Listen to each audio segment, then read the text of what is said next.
할렐루야. 우리 주님의 놀라운 평화가 여러분의 심령과 가정과 일터 위에 흘러 넘치시기를 축복합니다. 앞뒤 좌우의 교우들과 가정에서 가족들에게 조금만 더 힘냅시다 이렇게 한번 축복해 주시면 좋겠습니다. 조금만 더 견딥시다 이렇게 인사해 주십시오. 백신이 많이 보급되고 있다고 하죠. 저도 1차 접종은 했습니다. 곧 2차를 맞을 텐데 여러분도 아마 많은 분들이 접종을 마치셨고 하고 계시고 또 곧 하시리라 생각됩니다만 조금만 더 견디고 힘내면 팬데믹이 머지않아 지나갈 줄 믿고 기대합니다. 조금 더 힘내시기를 축복합니다. 제가 신대원 재학 시절에 6개월 동안 학교를 휴학하고 캄보디아에 가서 견습 선교사로 잠시 섬겼던 적이 있습니다. 수도인 프놈펜의 기술학교에서 아이들을 가르치며 또 여러 선교사님들을 돕고 그분들과 함께 다니면서 배우기도 하고 참 유익하고 은혜로운 시간이었습니다. 사진을 보시면 영가이를 한 명 발견하실 수 있을 텐데 옛날은 가고 없으나 참 네, 그때 사진입니다. 그때 선교사님 여러 가정과 교제를 하며 제가 새삼 깨달은 것이 있습니다. 그것은 선교사님들 가정에도 걱정과 스트레스가 참 많더라는 것입니다. 그 선교지에서 여러 선교사님들끼리 사역 방식에 대한 서로 다른 생각들 때문에 생기는 의견 충돌, 또 갈등, 어려운 관계 때문에도 스트레스를 받으시고 또 그들이 전도하고 가르치고 있던 현지인들의 참 실망스러운 모습 때문에 또 마음의 상처를 받으시기도 하고 또 사역비, 후원비가 제때 충분히 들어오지 않는 것 때문에 늘 걱정하시기도 하고 또 열악한 선교지가 다 그렇지만 그 교육 환경 때문에 어린 자녀들을 어떻게 교육시킬 것인가 고민하고 길을 찾아보고 그것 때문에도 스트레스를 받으시고 또 이렇게 선교지에서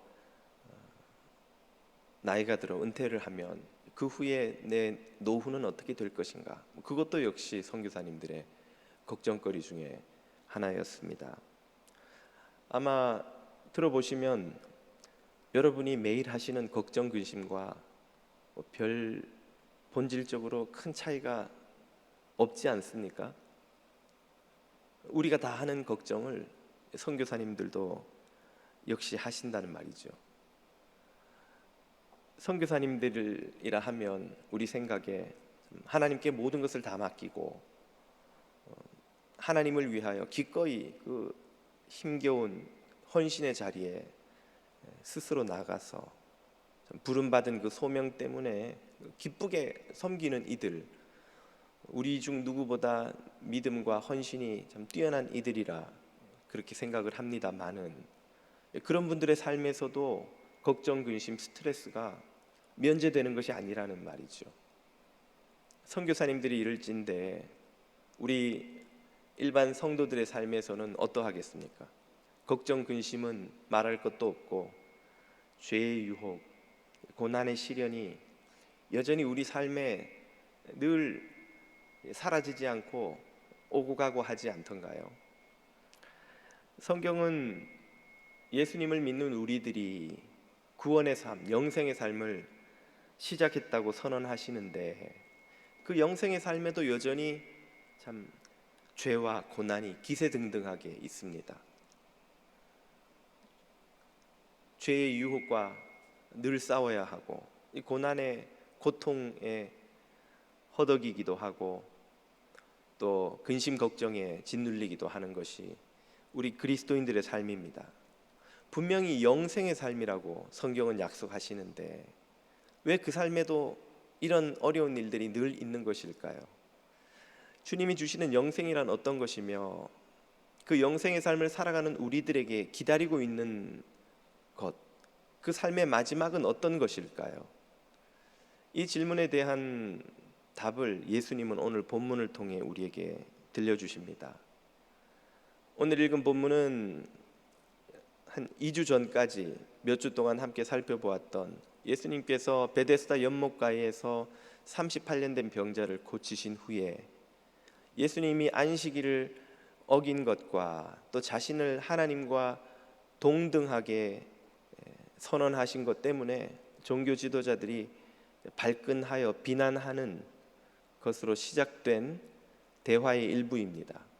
예수님을 비난하는 그들에게 주님은 자신이 누구신지, 자신이 주고자 하시는 게 무엇인지를 설명하시죠. 그 중에 한 대목이 오늘 읽은 본문인데요. 그 본문을 살펴보면 우리가 던진 질문에 대한 답도 얻을 수 있습니다. 예수님은 당신을 어떤 분이라고 선언하셨습니까? 오늘 본문에 의하면 첫째, 주님은 심판을 맡으신 분입니다. 본문 22절과 27절입니다. 아버지께서 아무도 심판하지 아니하시고 심판을 다 아들에게 맡기셨으니, 예수님 당신에게 하나님이 심판을 맡기셨다는 말씀이죠. 27절, 또 인자됨을 인하여 심판하는 권세를 주셨느니라. 내게, 인자된 내게 하나님이 심판하는 권세를 주셨다. 즉 심판을 누가 하신단 말입니까? 예수님이 하신다는 말이죠. 예수님이 재판관이 되신다. 언제? 마지막 심판 때에. 이 말씀은 우리들에게 얼마나 큰 복음인지 모릅니다. 예수님이 재판관이 되셨다는 것이 왜 복음입니까? 그 재판관이 얼마나 너그러우신 분인지 모르기 때문이죠. 예수님은 어떤 분이십니까? 공생의 내내 세리와 죄인들의 친구로 불리기를 마다하지 않으셨죠. 가늠하다 잡혀온 여인에게도 내가 너를 정죄치 아니하노니 가서 다시는 죄를 범치 말라고 너그러이 그녀를 용서해 주셨습니다. 당신을 십자가에 못 박는 이들 원수들을 향하여서도 기도하시기를, 주여 저들의 죄를 사하여 주옵소서. 저들은 자기들이 하는 일을 알지 못함이니이다. 얼마나 너그러우셨던지요. 우편 강도를 향해서도 네가 오늘 나와 함께 낙원에 있을 것이다. 예수님이 당신의 공생의 내내 일관되게 보여주셨던 이 놀라운 너그러우심과 자비로우심, 그런 분이 재판관이라는 것입니다.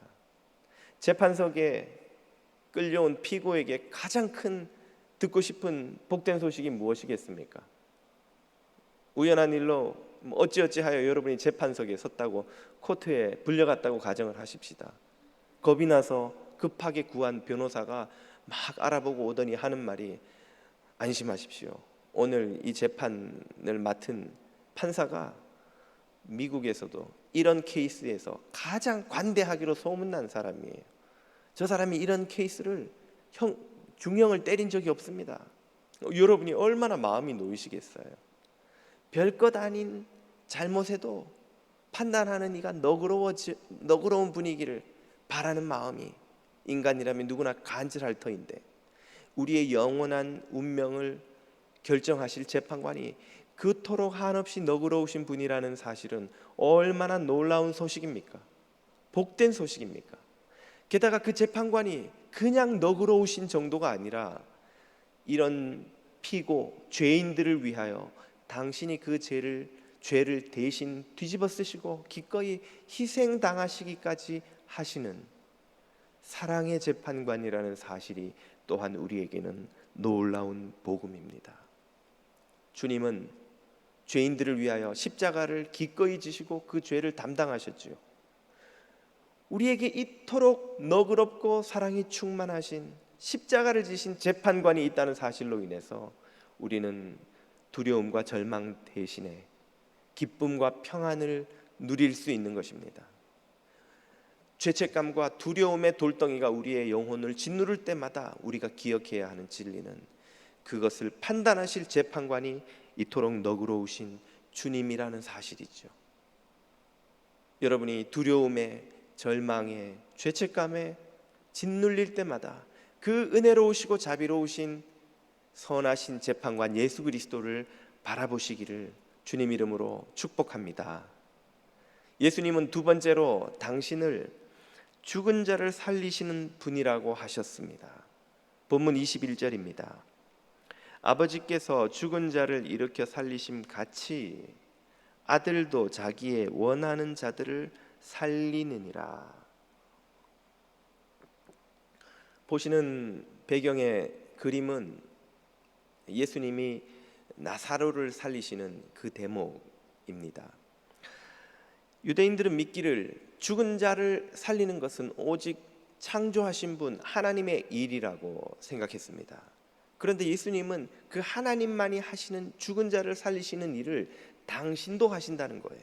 그 말은 당신과 하나님이 어떻다는 말입니까? 같은 동등하신 분, 하나님의 레벨에 있는 분이라고 자신을 소개하신 것이죠. 그러면 그 죽은 자를 살리시는 일을 예수님은 언제 하십니까? 이것이 본문이 강조하는 바인데요. 본문 24절입니다.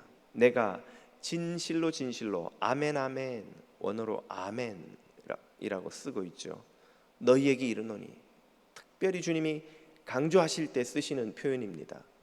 내 말을 듣고 또 나 보내신 이 하나님을 믿는 자는, 즉 내가 계시하시는 하나님을 믿는 그는 영생을 얻었는데, 지금부터 나오는 이 표현들에는 시점이 중요합니다. 영생을 얻었는데 심판에 이르지 아니하나니 사망에서 생명으로 옮겼느니라. 여기 시제가 좀 섞여서 나옵니다. 심판에 이르지 않는다는 표현은 will not, 미래형이에요. 앞으로 다가올 심판에 이르지 않을 것이다. 그런데 영생을 얻었고 사망에서 생명으로 옮겼다는 한글 개역 성경에도 그렇지만 원문에도 완료형으로 나옵니다. 영생을 이미 already, 지금 얻었다는 거예요. 사망에서 생명으로 지금 이미 옮겼다는 거예요. 예수님의 말을 듣고 하나님을 믿는 자가 얻는 영생은 언제 시작되느냐? 바로 지금 여기에서 시작됩니다. 그가 죽음으로부터 생명의 자리로 옮긴 것은 언제 일어나느냐? 그것 역시 바로 지금 이 자리에서 일어나는 것이죠. 죽음에서 살아나는 때, 그것은 마지막 때가 아니라는 말씀이에요. 25절이 그 사실을 다시 한번 이렇게 강조합니다. 진실로 진실로 너희에게 다시 한번 이르노니, 강조하시죠. 죽은 자들이, 여기서 말하는 죽은 자들은 육체가 죽어서 무덤에 묻힌 이들을 가리키는 것이 아닙니다. 몸은 멀쩡하게 살아있으나 영혼이 죽은 자들, 하나님과 그 영이 분리되어서 하나님으로부터 오는 생명의 은혜를 더 이상 누리지 못한 채 살아가는 수많은 죽어있는, 영혼이 죽어있는 자들이 하나님의 음성을 들을 때가 오는데, 그때가 언제냐고요? 곧 이 때라. 현대 영어 번역본을 보면 It is already here. 그것은 이미 여기에서 이 때에 일어나고 있다. 그렇게 번역되어 있습니다. 듣는 자는 살아나리라. 언제? 바로 지금. 바로 지금. 마지막 심판 때가 아니라 살아나는 것은 바로 지금 여기서라는 말이죠. 이것이 한 두어 달 전에 저와 여러분이 함께 살펴봤던 예수님이 나사로를 살리신 사건에서 마르다에게 하셨던 말씀입니다. 마르다야, 나를 믿는 자는 살아날 것을 믿느냐? 예, 믿습니다. 마지막 때에 우리 오빠도 살아날 것을 저는 믿습니다.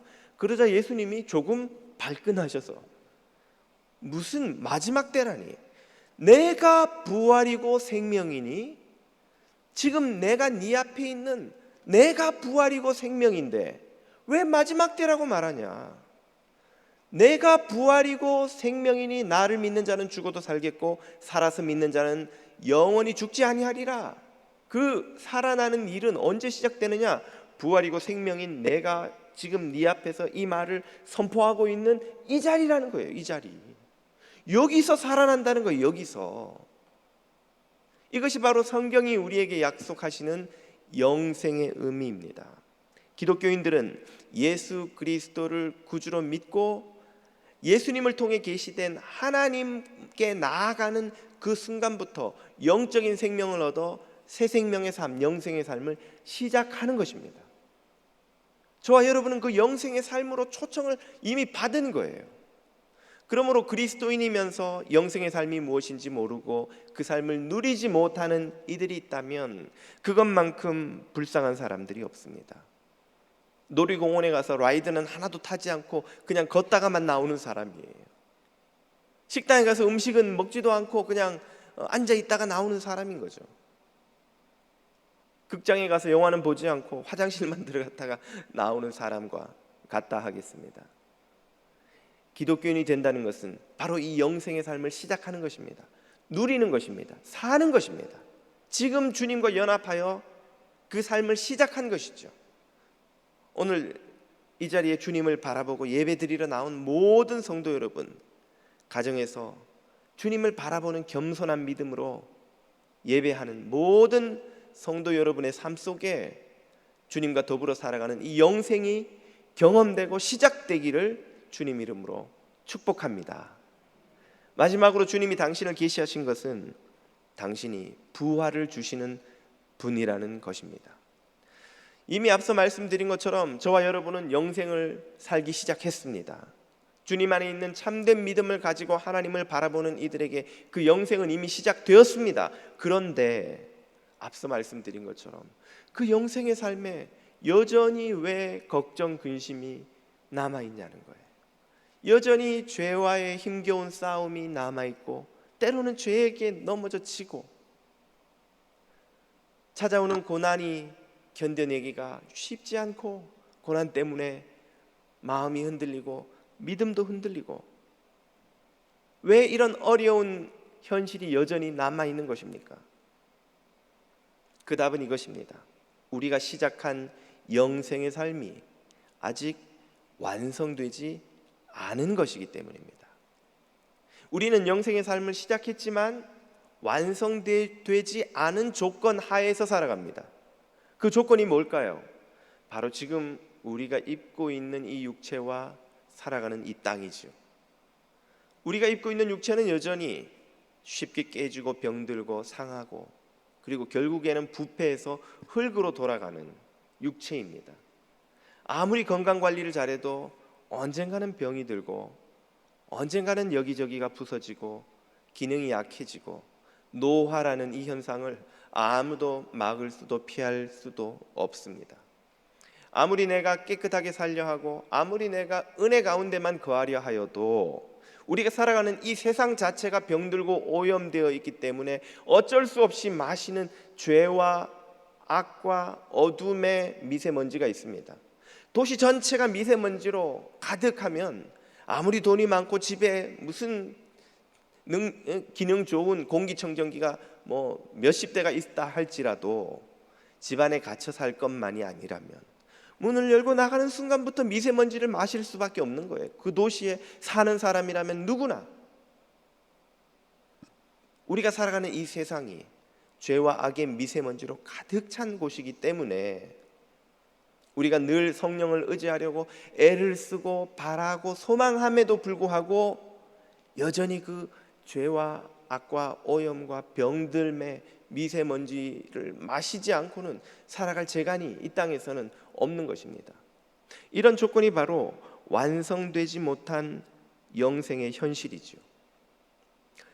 이런 비유가 어떨지 모르겠습니다만 요즘 국제뉴스를 연일 장식하는 안타까운 소식이 참 미얀마에서 들려오죠.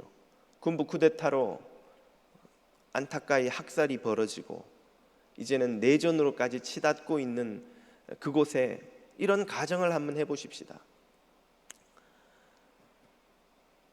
미얀마 민주화 운동을 이끄는 아주 중요한 인사가 군부에게 체포되어 감옥에서 탄압을 받고 있는 거예요. 그가 어찌어찌 미국 정부에 연락을 해서 좀 도와달라고, 자신이 이 미얀마를 변화시킬 수 있게 미국이 좀 도와달라고 요청을 한 것입니다.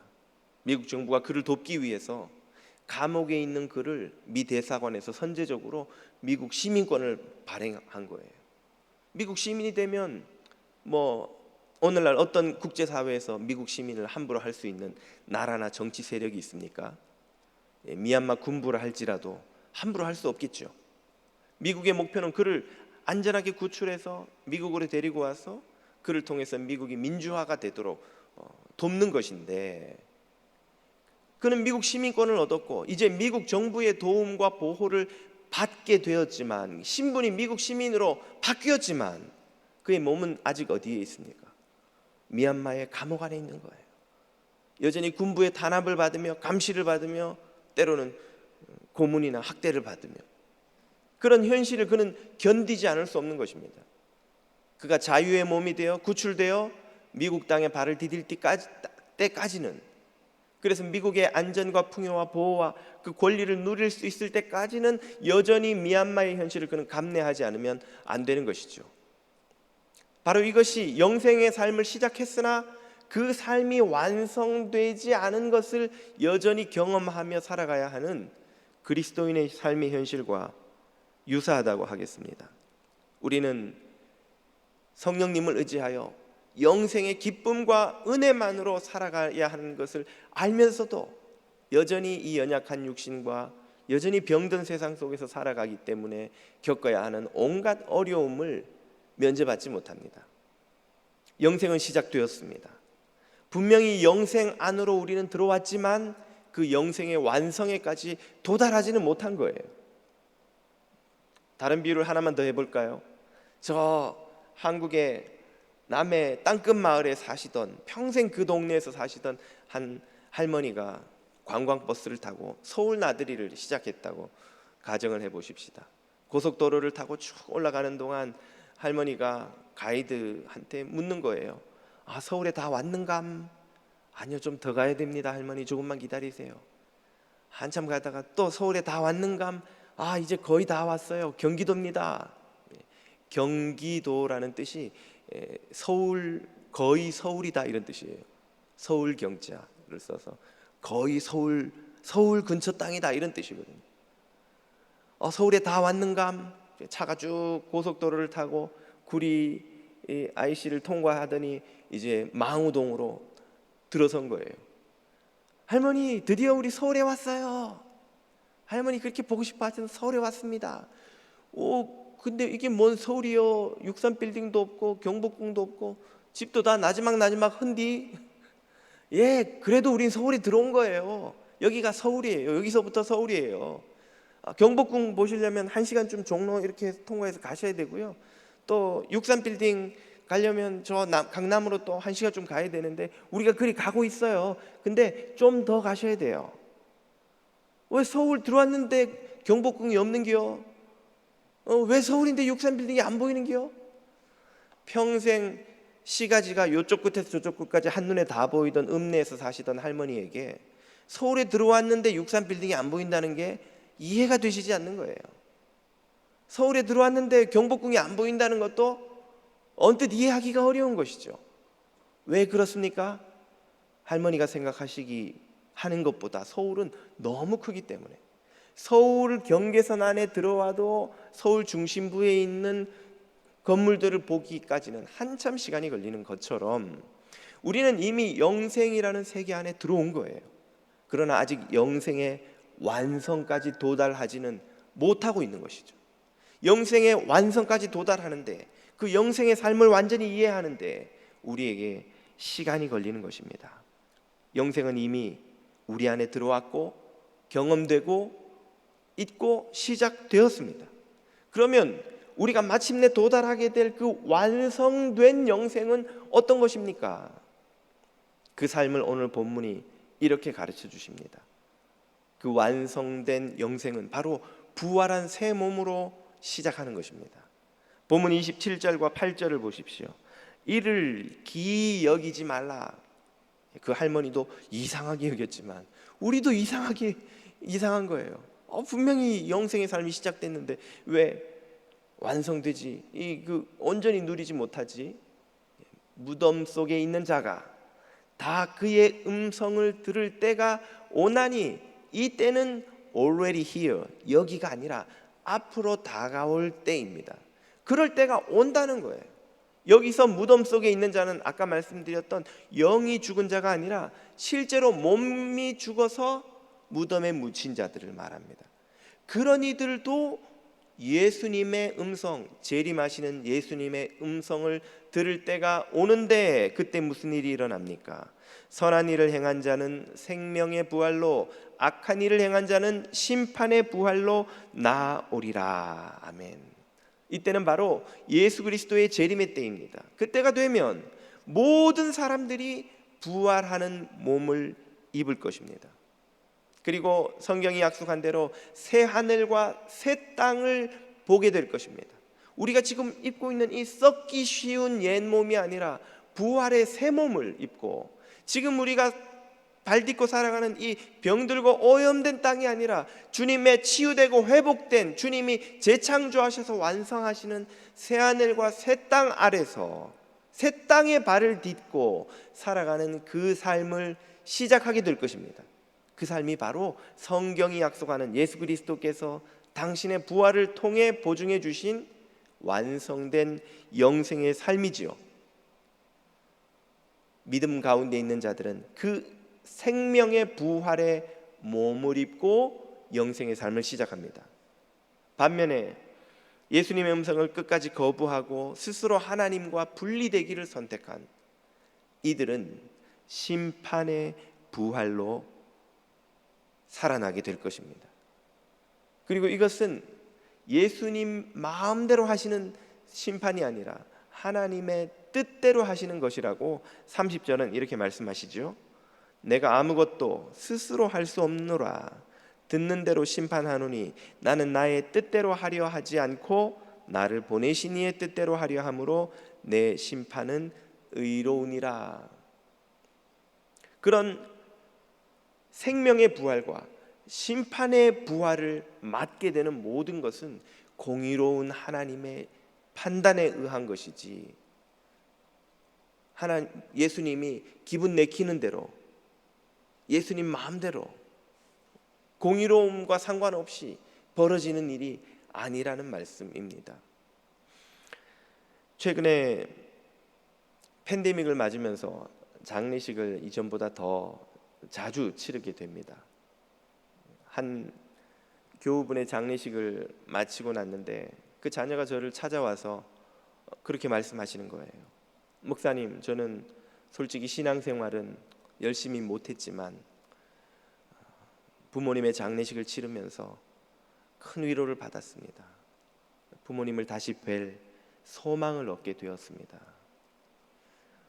자녀분들이 종종 그런 피드백을 제게 주십니다만, 그 자녀들이 가장 크게 소망을 얻었다고 자주 반복해서 자주 반응을 주시는 예배는 보통 입관, 발인, 하관 3번의 장례 예식을 치릅니다만은 하관 예식 때가 제일 많습니다.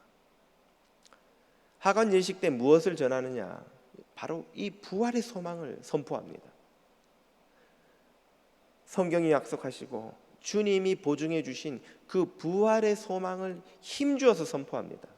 장례식이 잦다가 보니까 목사 입장에서 유가족들이야 늘 새로 듣지만 또 저는 비슷한 설교를 자주 하게 되니까요, 좀 식상할까봐 다른 장례에 관련된 글들, 장례식에 나온 메시지들, 혹은 그 명사들의 유언집 이런 것도 자료를 좀 찾아봅니다. 그리고는 설교를 좀 새롭게 바꿔볼까 하고 한참을 읽고 뒤지다가 결국은 원래 설교문으로 돌아옵니다. 아무리 유려한 말과 위로가 가득 찬 장례식 메시지라 할지라도 부활의 소망이 빠진 그 메시지는 공허하기 짝이 없기 때문이에요. 그 어떤 화려한 말, 유려한 위로의 메시지도 영원한 죽음과 기약 없는 이별과 소멸에 대한 그 절망감을, 그 공허함을 달래줄 수 있는 소망의 메시지가 없는 거예요. 이 세상에는 이 부활의 소망을 제외하고는 어떤 메시지도 참된 소망, 참된 위로를 자녀들에게, 가족들에게, 사랑하는 일을 잃은 이들에게 줄 수 있는 메시지가 없습니다. 제가 알기로는 그래요. 혹시 여러분이 찾으시면 저에게 좀 알려주십시오. 부활의 소망을 제외하고는 이 세상에서 그 어떤 메시지도 참된 소망이 되지 못합니다. 만약 이 부활의 소망을 우리가 잃어버린다면, 부활의 소망이 없는 기독교의 메시지를 우리가 받고 믿고 살아간다면, 바울의 말처럼 이 세상에서 가장 불쌍한 사람들이 바로 우리일 수밖에 없습니다. 예수님은 인간의 가장 큰 문제인 죄와 죽음을 해결하셨습니다. 예수님은 당신의 죽으심으로 인간의 죄를 해결하셨습니다. 예수님은 당신의 부활하심으로 인간의 죽음을 해결하셨습니다. 이제 믿는 자에게 영생을 시작하게 하셨고, 마침내 부활의 새 몸을 입을 날을 기다리게 소망을 주신 것이죠. 당신의 재림의 때에 그 부활의 새 몸을 주심으로 우리의 소망을 완성시켜 주실 것입니다. 우리에게 주신 약속을 이루어 주실 것입니다. 그때까지 우리는 불완전하지만 이미 시작된 영생을 맛보며 완성될 영생의 비전을 품고 살아갑니다. 젊은이들이 약혼식을 올리고 결혼식을 기다리지요. 약혼하면서부터 이미 그들은 하나로 연합할 기쁨을 미리 맛보기 시작합니다. 기쁘고 설레고 기다리고 그 기쁨을 어찌 주체할 바가 없지요. 그럼에도 불구하고 그 연합은 결혼을 통해 이루어진 완전한 연합에 비하면 한참 부족한 것입니다. 그것으로 충분하다면 못하러 결혼을 하겠어요. 약혼을 해도 기쁘지만 그때의 불완전한 연합과는 다른, 차원이 다른 완전한 연합을 결혼을 통해서 이룰 수 있도록 그때까지 젊은이들은 기다리는 거예요. 사랑하는 연인을 생각하며 기다리는 거예요. 때로는 멀리 몸이 떨어져 있어도 그 연인과의 약속을 붙들고 결혼을 통해서 그 약속이 성취될 날을 그들은 기다리는 거예요. 바로 이것이 오늘 이 땅을 살아가는 우리 그리스도인들의 삶의 모습입니다. 우리는 주님과 약혼한 거룩한 신부들이죠. 우리는 여러모로 부족하지만 우리를 그럼에도 불구하고 선택하신 주님의 그 약속을 깨뜨릴 수 있는 것은 이 세상에 없는 줄로 믿으시기 바랍니다. 우리는 결코 신실한 이들은 아니지만 우리를 끝까지 붙드시고 손을 놓지 않은 채 결혼식장까지 데리고 들어가실 그 주님의 신실함을 막을 수 있는 것은 이 세상에 없는 줄로 믿으시기 바랍니다. 주님은 반드시 우리와 하신 약속을 지키시고 우리를 결혼식장까지 끝까지 데리고 가셔서 성대한 결혼식을 통해 주님과 우리의 완전한 연합을 이루도록 성취하실 것을 우리는 믿습니다. 부활의 새 몸을 입고 완전한 결혼의 기쁨을 누리는 그날까지 이 소망을 붙들고 겸손하고 신실하게 주님을 쫓아가며 영생의 삶을 사시는 저와 여러분이 다 되시기를 주님의 이름으로 축복합니다. 기도드리겠습니다. 영원히 멸망받을 죄인에게 영생의 기쁨과 부활의 약속을 주시는 주님, 이 약속을 신실하게 의지하며 이 기쁨을 누리고 전하는 자녀들이 다 되게 하여 주옵소서. 예수님의 이름으로 기도드립니다. 아멘.